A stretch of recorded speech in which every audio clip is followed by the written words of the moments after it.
Hey, Coach Kirk again here, just with another indoor drill that you guys can do when you're stuck inside. This is another one that's working on fielding, and it kind of builds off of the throwing hand, fielding hand, throwing hand, fielding hand, up to throw drill that we were working on. Again, this is another one where it's going to be kind of an awkward position, and that's why it's kind of nice to drill it, especially like here. Like I said, I didn't change out. I'm in my regular clothes. I'm in my house. You know, not a game time situation where there's any pressure going on. So this is a really good time to just kind of work on some of these awkward positions that, you know, we're not in day-to-day life. You know, in day-to-day life, I'm not sitting at work with, you know, my feet wide, my knees down, I'm down ready like this. So it's good to practice these and get your dry reps in, you know, very low pressure situations. And hopefully, you know, goal is do it enough that by the time you get in a game situation, at least the initial movements of getting into a ready position and some of these footwork things come naturally to where you can more focus on the game itself. Again, all these drills are meant to be pretty short. You can do them back to back, or you can switch them up every day just to get a little variety.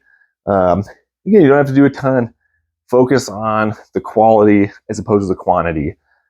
Getting 10 really, really good reps in is way better than trying to do 100, but only 10 reps are good, and then the next 90 are bad, to where we end up getting in some bad habits, or, you know, establishing bad patterns, things like that.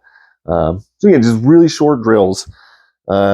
Examples of stuff. So again, you can use a tennis ball or some other kind of softball. This one is, you know, a little tiny, like a practice golf ball kind of thing. But yeah, I like to use the smaller, lighter balls, make them focus a little more on their hand-eye coordination. So really, like for all these drills that I'm showing, softball with a glove is really going to be the easiest. And then these lighter, smaller balls, and then going barehanded or using like a paddle glove or something like that, is just going to kind of make them a little bit harder. They're going to have to focus a little more. And again, like with all the drills, try to make it a game. This is nowhere where I'm actually be throwing the ball and trying to field it. I can see how many in a row you can field without bobbling one or letting one dribble away from you or just missing it. And then, you know, you can write those down somewhere, put them on a dry erase board. Just something fun that'll hopefully maybe keep them engaged where they can get a few more of those quality reps in before they start getting tired out. So for this one, I'm going to go ahead and just use the tennis ball for now.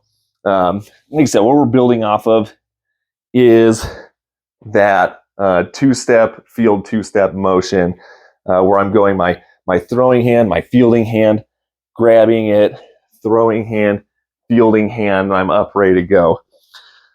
So as you work through that drill, you notice like I kind of go my throwing hand. Usually I'm a little off center from the ball, and I'm going to come down on my heel, and I'm actually going to then, as I pick it up, I'm going to work to my toe as I transition through the ball to come up to throw it. So what we're going to do on here, we're going to start kind of in that my throwing hand came down.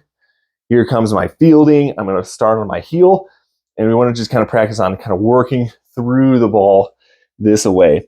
So I'm going to have my glove hand out. Again, notice my wrist is flexed or my fingers are pointing down, so I'm not like this where that creates that ramp where now you have the balls rolling up their arms. So fingers down, getting ready to throw the ball. And all I'm going to do is, as I throw, I'm going to try to field it, and as it touches my hand, I want my toe to come down as well. So I'm here, toe comes down. And again, I don't have to do these super quick. And if your legs start getting tired, stand up. All right, my legs are tired. Shake it out a little bit. Get back in my position, hands down, knees bent, backs flat, working through it. Ready to throw. So again, another just drill you can do if you're stuck inside.